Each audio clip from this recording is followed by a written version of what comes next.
அனைவருக்கும் அன்பு வணக்கம். தனுசு ராசி நேயர்களுக்கு அன்பார்ந்த வணக்கம். தனுசு ராசியிலிருந்து மகர ராசிக்கு பெயர்ச்சியாகிவிட்டார். தனுசு ராசிக்காரர்களுக்கு இது நாள் வரை இருந்த ஜென்ம சனி விலகி 2ஆம் வீட்டில் சனி சென்றுவிட்டார்.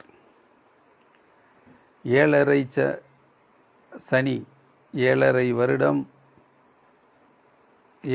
வருட சனி பகவான் முதல் 2.5 வருடம், பிறகு 2.5 வருடம் என 5 வருடங்கள் கடந்து அடுத்த 2.5 வருட காலகட்டத்திற்கு தனுசு ராசிக்கு மகர ராசிக்கு சென்று விட்டார். தனுசு ராசியிலிருந்து மகர ராசிக்கு 2ஆம் இடம் குடும்பஸ்தானம். இந்த குடும்பஸ்தானத்தில் சனி பகவான்,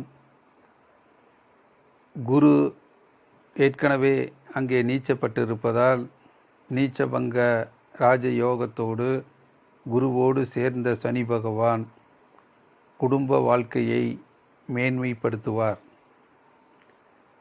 இல்லற வாழ்க்கையில் இருந்த சிறு சிறு கஷ்டங்கள், பிரச்சனைகள் அனைத்தையும் சரி செய்து குரு பகவானுடைய துணையோடு சனி பகவான் உங்களுக்கு ஒரு புதிய வெளிச்சத்தை, ஒரு புதிய பாதையை உருவாக்கிடுவார்.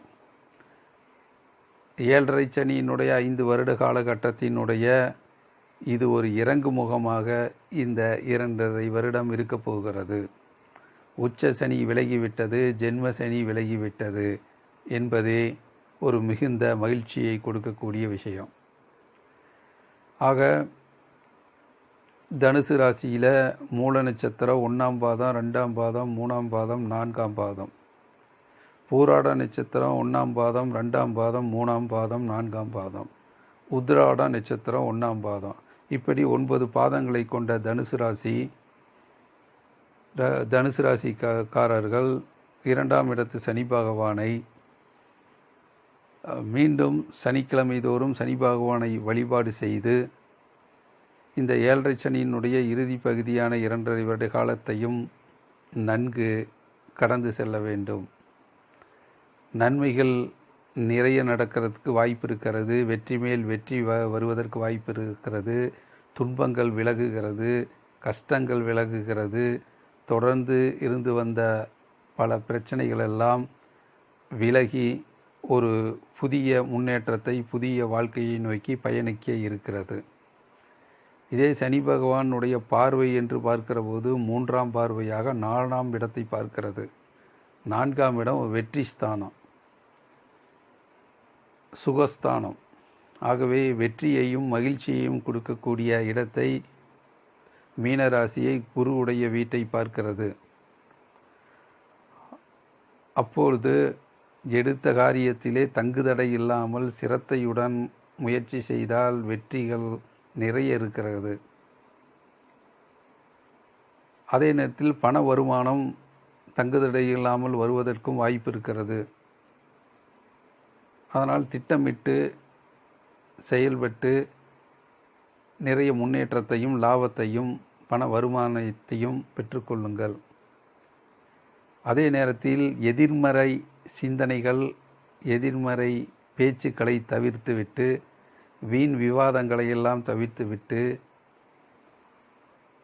அந்த வாக்குஸ்தானத்தை வலிமைப்படுத்தி ஒரு அருள்வாக்கு, நல்ல விஷயங்களை பேசுவதற்குரிய ஆற்றலை வளர்த்து கொண்டு செல்வாக்கு பெறுவதற்கான முயற்சியில் ஈடுபடுவது நல்லது. ஆக தன்னுடைய பேச்சு ஒரு வலிமை வாய்ந்ததாக இருக்க வேண்டும், ஒரு நம்பிக்கை கொடுப்பதாக இருக்க வேண்டும். எப்படியும் வெற்றி பெற்று விடுவோம் என்கின்ற சிந்தனையில் வரக்கூடிய பேச்சாற்றலை வளர்த்து கொள்ளுங்கள். சனி பகவான் 7ஆம் பார்வையாக 8ஆம் இடத்தை பார்க்கிறது. 8ஆம் இடத்தை சனி பார்க்கிற போது எடுத்த காரியத்திலே கொஞ்சம் சிரமம் இருந்தாலும் கடினமாக உழைத்து மிகப்பெரிய முன்னேற்றத்தை, வெற்றி வாய்ப்பை பெற வேண்டும் என்கின்ற ஒரு மன துடிப்பு, மனோதிடம் உங்களுக்கு சனி பகவான் கொடுப்பார். மனதிலே எப்பொழுதும் மிகச்சிறந்த ஒரு வெற்றியாளராக வர வேண்டும், தான் நினைத்து வந்த லட்சியத்தை, குறிக்கோளை, எண்ணங்களை எப்படியாவது நிறைவேற்றிட வேண்டும் என்று தன்முனைப்போடு செயல்பட்டு அதிலும் வெற்றி காண்பீர்கள். அதே நேரத்தில் சனி பகவான் 10ஆம் பார்வையாக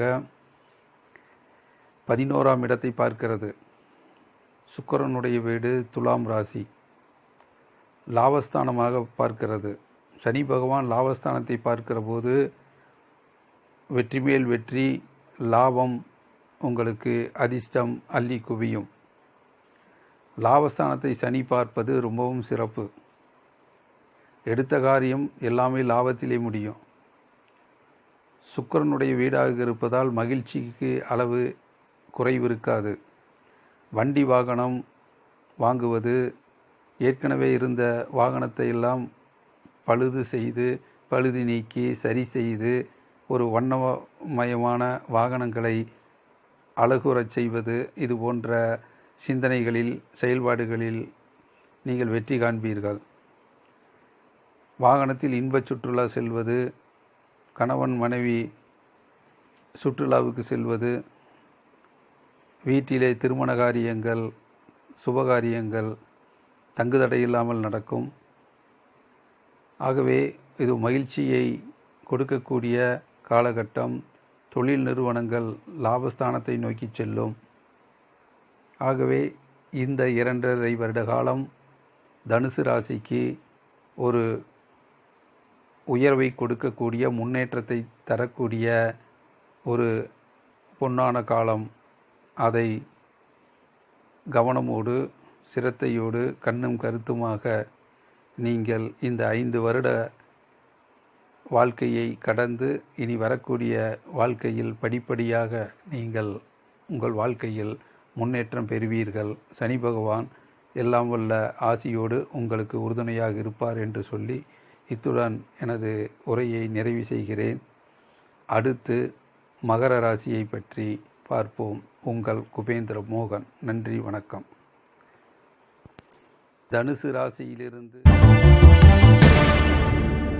லைக் பண்ணுங்க, ஷேர் பண்ணுங்க, நம்ம சேனலை சப்ஸ்கிரைப் பண்ணுங்க.